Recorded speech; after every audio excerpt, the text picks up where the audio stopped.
The silence in my mother's house was a living thing. It had been 3 months since my father, Richard, had passed, and the silence had moved in to take his place, occupying his favorite armchair, settling in the dust motes that danced in the afternoon sun, and clinging to my mother, Helen, like a second skin. It was a heavy, suffocating silence, punctuated only by the ticking of the grandfather clock in the Hala Sound that had once been a comforting heartbeat of our home, but now felt like a relentless countdown to nothing. I had taken a leave of absence from my job as a local history archivist to be with her, to navigate the labyrinth of grief and paperwork that follows a death. We moved through the days in a haze of shared sorrow, sorting through a lifetime of my father's possessions. His collection of vinyl records, his well-worn paperbacks with notes scribbled in the margins, his wardrobe still smelling faintly of cedar and his aftershave. Each item was a fresh stab to the heart, a tangible piece of the man who was the sun in my universe. My mother, a woman who had always been the epitome of grace and composure, was a ghost of her former self. Her silver-blonde hair, usually swept into an elegant chignon, now hung limply around her pale face. Her eyes, the same cornflower blue as my own, were perpetually shadowed, lost in a distance I couldn't reach. We spoke in clipped, functional sentences. "Do you want to keep this, Alara?" "No, Mom, you can donate it." "What about his fishing rods?" I don't know." The house, a sprawling Victorian my father had lovingly restored, felt like a museum of a life that was over. My life, too, felt suspended. At 28, I had believed I had a firm grasp on my world, on my identity. I was Alara Vance, daughter of Richard and Helen, two people who had shared a love so profound it was the stuff of local legend. Theirs was the story of high school sweethearts who had built a life, a business, and a family on a foundation of unshakable devotion. I was the product of that perfect union, the sole inheritor of that legacy of love. Or so I believed. The day the world tilted on its axis began with a simple, mundane task: cleaning the attic. It was a place we had avoided, the final frontier of my father's accumulated life. It was a repository of forgotten things, a time capsule of our family's history. "Are you sure you're up for this today, Mom?" I asked, watching her stand at the bottom of the pull-down ladder, her hand resting on the newel post as if for support. She gave a weak, watery smile. "It has to be done, darling. The longer we leave it, the harder it will be." The air that rushed down to meet us as I pulled the creaking ladder into place was thick with the scent of old wood, decaying paper, and lavender mothballs. It was the smell of memory itself. We ascended into the dim, cavernous space, the only light coming from a single, dusty dormer window at the far end. Beams of sunlight cut through the gloom, illuminating swirling galaxies of dust. The attic was organized, in my father's typical fashion, into sections.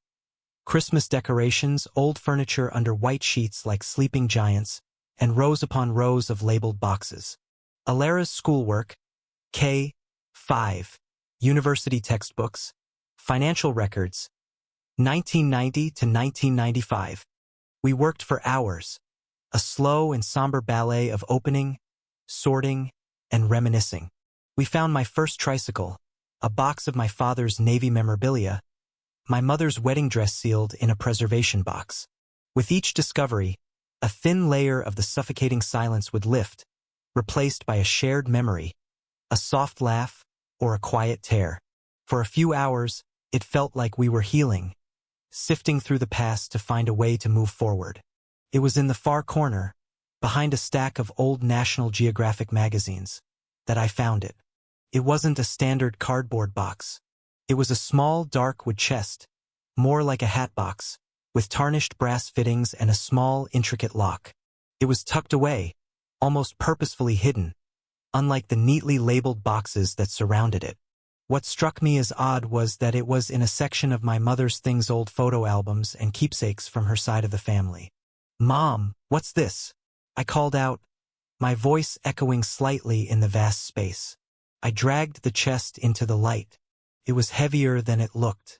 My mother turned from a box of old china. The moment her eyes landed on the chest, a change came over her. It was subtle, but I who had studied her face my entire life, saw it instantly. The fragile peace that had settled between us evaporated.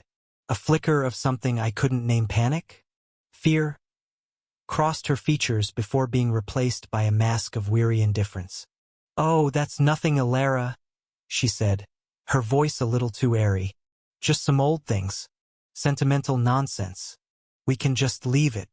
"It's locked," I said, fiddling with the latch. "Where's the key?" "I have no idea. I probably lost it decades ago," she replied, turning her back to me, busying herself with the china with a sudden, frantic energy. "Let's focus on your father's things, shall we? That's why we're up here." Her dismissal was a red flag. My mother was not a dismissive person. She was a curator of memories, a keeper of sentimental things. For her to label anything nonsense was entirely out of character. A strange, insistent curiosity began to prickle at the back of my mind. It was a feeling I couldn't shake, a low hum of dissonance in the quiet attic. We finished for the day shortly after. The chest sat in the corner, a silent, potent question mark in the gloom. As we descended the ladder, my mother didn't look back. I did. That night, sleep eluded me. I lay in my childhood bed, the floral wallpaper a familiar comfort, but my mind was a churning sea of unrest. The image of the chest, and my mother's reaction to it, was seared into my brain. Why hide it? Why lie about it being nonsense? The house was silent again, but this time it felt different. It was a watchful, secretive silence. Around 2 in the morning, I couldn't stand it anymore. Slipping out of bed, I crept down the hallway, my bare feet silent on the cool hardwood floors. My mother's door was closed, a soft line of light visible underneath. I held my breath, listening. I heard the faint murmur of the television, her companion in the lonely hours. Driven by an impulse I didn't fully understand, I didn't go back to bed. I went to the pull cord for the attic ladder. With painstaking slowness, I lowered it, the creak of the springs sounding like a gunshot in the stillness. Using the flashlight on my phone, I climbed back into the past. The chest was waiting for me, right where I'd left it. My heart hammered against my ribs. This felt like a transgression, a violation of a boundary I never knew existed. I ran my fingers over the lock. It was old but simple. I thought of my father's toolbox in the garage. He had a set of small, precision tools he used for his model airplanes. 10 minutes later, I was back in the attic, armed with a small pick and a tension wrench. My hands trembled, not just from the illicit nature of my task, but from a growing sense of dread. What was I so afraid of finding? With a final, sickening click, the lock gave way. I lifted the heavy lid. The air that escaped was not the musty scent of the attic, but a faint, sweet smell of dried flowers and old paper. Inside, nestled on a bed of faded blue velvet, were bundles of letters. They were tied with silk ribbons, one red, one gold, one pale blue. They were not loose, but carefully, lovingly preserved. My breath hitched. The handwriting on the top envelope was instantly recognizable. It was my mother's elegant, looping cursive. But the address, the name, made the blood freeze in my veins. It was not addressed to Richard Vance. It was addressed to M, with no last name, at a P.O. box in a neighboring town. My hands shook so badly I could barely untie the first ribbon. These were her letters, not letters written to her. They were drafts or copies. I pulled out the first one, the paper so thin it was almost translucent. The date at the top was September 1994. I was born in July 1995. My dearest M, another week has passed, and the silence in this house is a constant scream. He is a good man, I know he is. He is kind, he is steady, he is everything a woman is supposed to want. But he does not see me. Not the way you see me. When he looks at me, he sees the girl he met in high school, the future he has all planned out. When you look at me, I feel as though you see straight into the wild, tangled mess of my soul. Do you remember that night by the lake? The way the moon hung in the sky like a peeled orange? I can still feel the chill of the air and the heat of your hand on my back. Richard was away at that sales conference. I told myself it was just the loneliness, just the wine, just a moment of madness. But it wasn't, was it? It was a moment of truth. The only truth I've felt in a very long time. I live for your letters. I live for the stolen hours. He is planning our future, a white picket fence and children.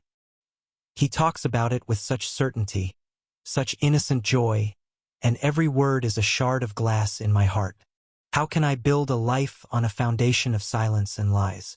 Yours always, Ash. I had to sit down on the dusty floorboards, my phone clattering beside me. My mind reeled. An affair. My mother, my perfect, virtuous mother, had had an affair. The initial shock was a physical blow, knocking the wind out of me. I felt a wave of nausea. I tried to rationalize it. Maybe it was before she was truly committed to Dad. A youthful indiscretion. But the letter spoke of her life with him, of his plans for their future. This wasn't a pre-marriage fling. This was betrayal. With trembling fingers, I opened another letter. This one dated a month later. He wants to try for a baby. He brought it up last night at dinner. His face so full of hope it nearly broke me. He said it would make our family complete. I smiled and nodded and said, "Yes, darling, that would be wonderful." While inside, I was crumbling. How can I bring a child into this? A child conceived in a marriage that feels more and more like a beautiful, ornate cage? I saw you at the market today. You were with him, your brother, the two of you laughing. You looked over and our eyes met for just a second. The whole world stopped. He clapped you on the shoulder, completely oblivious. The irony is a poison. He trusts you. He loves you. And we are destroying him with every secret glance, every hidden letter. I cannot do this for much longer. The guilt is a physical weight.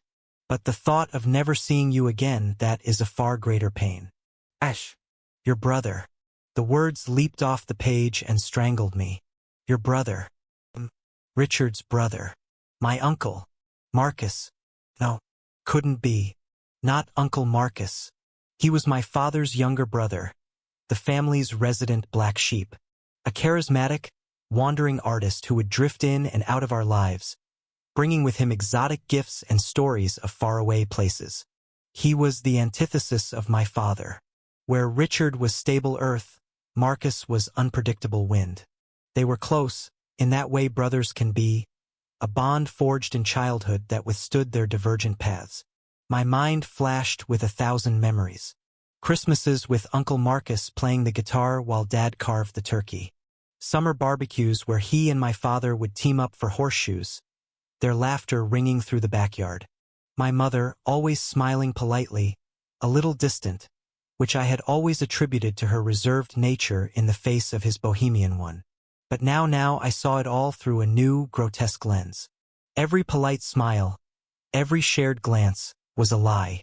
I tore through the letters, my initial shock morphing into a frantic, desperate need for the whole truth.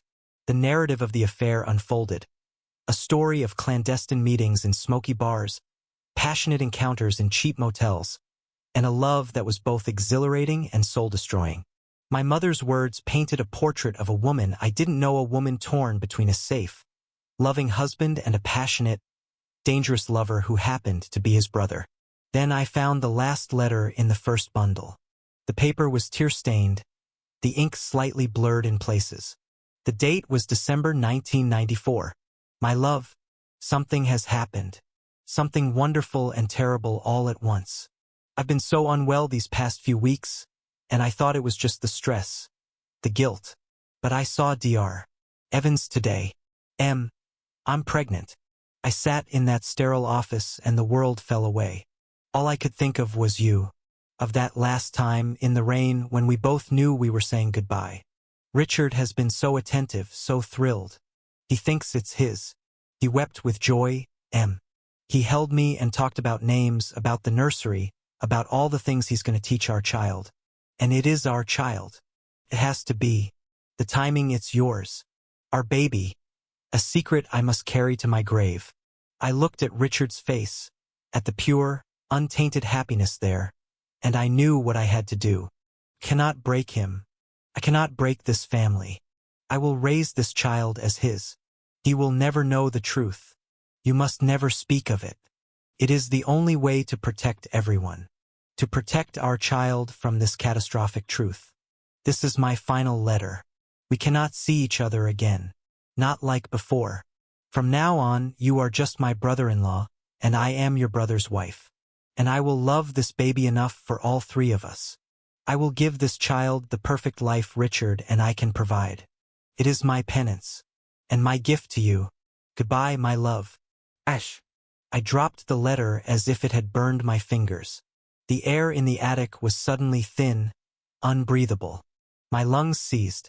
A low, keening sound escaped my lips. A sound of pure, animalistic pain. I was the baby. I was the secret. My entire life, my identity, my very existence was a lie. My father, the man I had adored, the man whose death had hollowed me out, was not my father. The man who was my father was his brother, my uncle. My mother had looked my father in the eye every single day for 29 years and lied. She had let him raise another man's child, his own brother's child, as his own. She had built our perfect family, our perfect life, on a foundation of the most profound betrayal imaginable. The love I had believed in, the legacy I thought was mine, it all crumbled into dust. The photos on the wall downstairs, the family vacations, every birthday, every Christmas, it was all a sham. A carefully constructed stage play, and I was the unwitting lead, and my father the loving, deceived fool. A cold, hard fury began to solidify in my chest, displacing the shock and grief. It was an anger so pure and so vast it felt infinite. How could she do that to him? How could she do that to me? I sat there, in the cold, dusty attic, surrounded by the evidence of her deception, until the first gray light of dawn began to seep through the dormer window. The letters felt like poison in my hands. The silence of the house was no longer empty. It was filled with the screaming echoes of my mother's lies. The love I had for her, a cornerstone of my being, had fractured, and in its place, a chasm opened up, vast and dark and deep. I looked at the letters, at her elegant cursive promising a lifetime of deceit, and I knew, with a certainty that chilled me to the bone, that this was a secret so devastating, a betrayal so complete, I could never, ever forgive her. What I had read in the dark would now haunt me in the light, every single day, for the rest of my life. The dawn that broke over the eaves of the house felt like an accusation. I remained in the attic for what felt like an eternity, paralyzed. The letters scattered around me like fallen leaves on a grave. My body was a block of ice, but my mind was on fire, replaying the words, the phrases, the confessions over and over again. Our child. It's yours. He will never know. Each repetition was another turn of the knife. The world I had woken up in yesterday was gone, replaced by this cold, sharp-edged reality. Eventually, the need to move, to escape the suffocating confines of the attic, became overwhelming. With stiff, robotic movements, I gathered the letters. I couldn't leave them here. They were my truth now, the poisonous inheritance I never asked for. I packed them carefully back into the wooden chest, closed the lid, and locked it, the click of the mechanism sounding like a cell door slamming shut. I hid the chest back in its dark corner, a sleeping dragon I had foolishly awakened. Descending the ladder was like re-entering a foreign land. The house I had grown up in, every nook and cranny filled with love and warmth, now felt like a crime scene. The smiling family photographs that lined the hallway were portraits of lies. There was one of my 5th birthday. Me on my new bicycle, my father's hands steadying the back, his face beaming with pride. My mother stood beside him, her arm linked through his, a serene smile on her face. Uncle Marcus was there, too, off to the side, camera in hand, capturing the moment. Had they exchanged a look over my head? A glance of shared, terrible knowledge? My stomach churned. Every cherished memory was now tainted, corrupted. I avoided my mother. When I heard her stirring, I slipped into the bathroom and ran the shower, standing under the hot spray until my skin was red. hoping the water could wash away the filth I felt clinging to me. It didn't work. When I came out, she was in the kitchen making coffee. The familiar, comforting aroma now smelled like deceit. "Good morning, darling," she said, her back to me. "Did you sleep well?" The casual, domestic question was so grotesquely normal it made me want to scream. Did I sleep well? I wanted to yell. "I just discovered my entire life is a lie you constructed. I discovered you betrayed the best man I've ever known and let him live a lie until the day he died. How do you think I slept?" But the words wouldn't come. They were lodged in my throat, a solid lump of rage and sorrow. I managed to choke, "Fine," and grabbed a glass of water, my hand shaking so violently that water sloshed over the rim. She turned, her brow furrowed with concern. "Alara, are you all right? You look terribly pale." Her concern, once a source of comfort, now felt like another layer of her performance. How many times had she looked at me with those same worried eyes, all while harboring the most monumental of secrets? "I'm just tired," I mumbled, and fled to my room before she could ask more questions. The day was an agony of forced normalcy. I feigned a headache, staying in my room, telling her I needed to rest. I needed to think. I needed to breathe in a space that wasn't saturated with her presence. I sat on my bed, staring at the walls, as my mind worked, frantically trying to piece together the past. I was an archivist. My job was to find the narrative in disparate pieces of history, to connect the dots. Now, I was doing it for my own life. I thought of Uncle Marcus, his sporadic visits, the way he looked at me sometimes, with an intensity one had mistaken for familial affection. Was it something else? Guilt? Acknowledgement?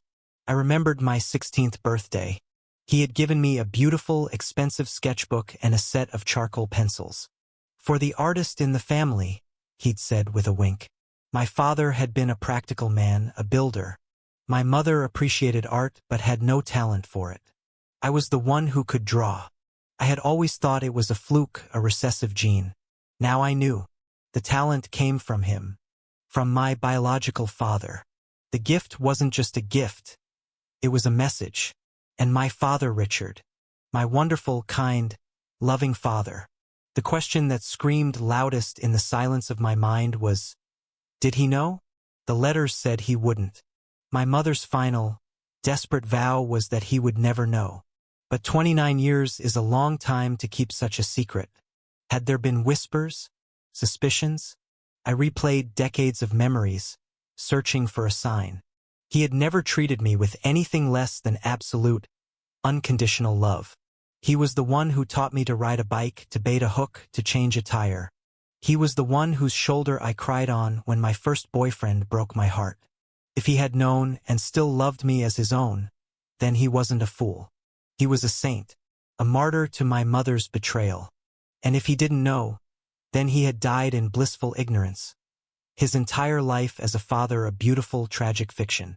I didn't know which possibility was more painful. By evening, the pressure inside me had built to an unbearable point. The silence, the avoidance, the politeness, it was a poison. I couldn't spend another minute under the same roof with her, pretending.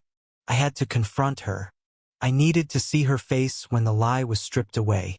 I found her in the living room, reading in my father's armchair.